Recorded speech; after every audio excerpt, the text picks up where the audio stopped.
ಶಿವಮೊಗ್ಗದಲ್ಲಿ ಸಚಿವ ಮಧು ಬಂಗಾರಪ್ಪನವರು ಅಲ್ಲಮಪ್ರಭು ಉದ್ಯಾನವನದಲ್ಲಿ ಸಂವಿಧಾನ ಪೀಠಿಕೆಯನ್ನು ಅನುಷ್ಠಾನಗೊಳಿಸಿ ಮಾಧ್ಯಮ ಮಿತ್ರರೊಂದಿಗೆ ಮಾತನಾಡಿದರು.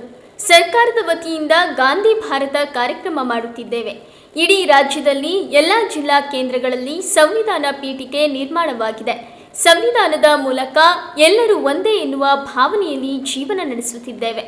ಸಂವಿಧಾನದ ಪೀಠಿಕೆಯನ್ನು ಅರ್ಥ ಮಾಡಿಕೊಂಡು ಭ್ರಾತೃತ್ವದಿಂದ ಬದುಕಲು ಸಾಧ್ಯವಾಗಲಿದೆ ಎಂದು ತಿಳಿಸಿದರು.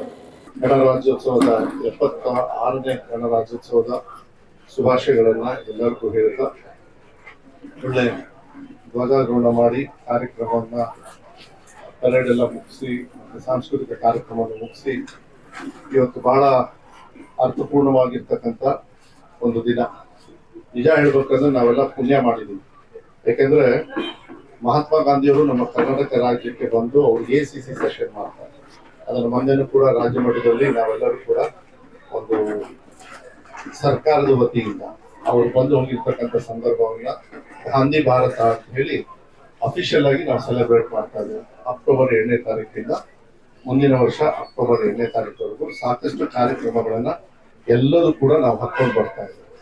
ಆದ್ರೆ ಇವತ್ತು ಬಹಳ ಸಂತೋಷ ಏನು ಅಂತ ಹೇಳಿದ್ರೆ, ಅಲ್ಲಮಪ್ರಭು ಫ್ರೀಡಂ ಪಾರ್ಕ್ ಅಂತ ಹೇಳಿ ಏನು ಮುಂಚೆ ಕರೀತಾ ಇತ್ತು, ಇವತ್ತು ಅಲ್ಲಮಪ್ರಭು ವನ ಏನು ಇವತ್ತು ನಾವು ಪಾರ್ಕ್ ಅನ್ನ ಮಾಡಿದೀವಿ. ಇವತ್ತು ಬಹಳ ಸಂತೋಷ ಆಗುತ್ತೆ. ಅಲ್ಲಿ ಇಡೀ ರಾಜ್ಯದಲ್ಲಿ ನನಗೆ ಇವತ್ತು ಇಡೀ ರಾಜ್ಯದಲ್ಲಿ ಎಲ್ಲಾ ಡಿಸ್ಟ್ರಿಕ್ಟ್ ಹೆಡ್ ಕ್ವಾರ್ಟರ್ಸ್ ಕೂಡ ಸಂವಿಧಾನ ಪೀಠಿಕೆಯನ್ನ ಹಾಕಬೇಕು.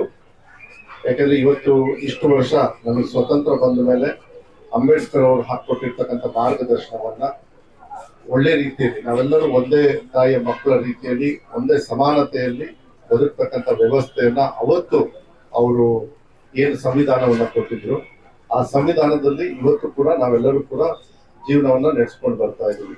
ಒಂದು ಸಮಾನತೆ, ಯಾರೇ ಮೇಲೆ ಕೆಳಗೆ ಸಾಹುಕಾರ ಇರ್ಬೋದು, ಬಡವರು ಇರ್ಬೋದು, ಅದು ಬೇರೆ ಪ್ರಶ್ನೆ.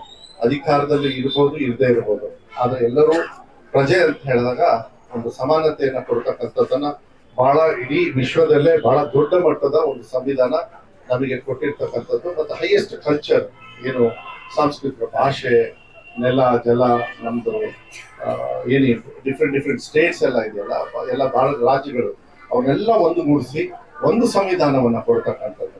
ಎಷ್ಟೊಂದು ಕಡೆ ನನಗೆ ಅನ್ಸುತ್ತೆ ಬೇರೆ ದೇಶದೊಳಗೆ US ಅಲ್ಲೆಲ್ಲ ಅವ್ರದೇ ಆಗಿರ್ತಕ್ಕಂಥ ವ್ಯತ್ಯಾಸಗಳಿರ್ತದೆ. ಆದ್ರೆ ನಮ್ಮ ಭಾರತ ದೇಶದಲ್ಲಿ ಒಂದೇ ಸಂವಿಧಾನವನ್ನ ನಡ್ಕೊಂಡು ಬರ್ತಕ್ಕಂಥದ್ದನ್ನ ಬಹಳ ಅರ್ಥಪೂರ್ಣವಾಗಿ ಸಂವಿಧಾನ ಪೀಠಿಕೆಯನ್ನ ಇವತ್ತು ಇಲ್ಲಿ ಅನುಷ್ಠಾನ ಮಾಡಿದೀವಿ. ಅದ್ರ ಜೊತೆಗೆ ನನಗೆ ಬಹಳ ಹೆಮ್ಮೆ ಏನಂತ ಹೇಳಿ, ಸಂವಿಧಾನ ಪೀಠಿಕೆದು ನಾನು ಶಿಕ್ಷಣ ಸಚಿವನಾದ ತಕ್ಷಣ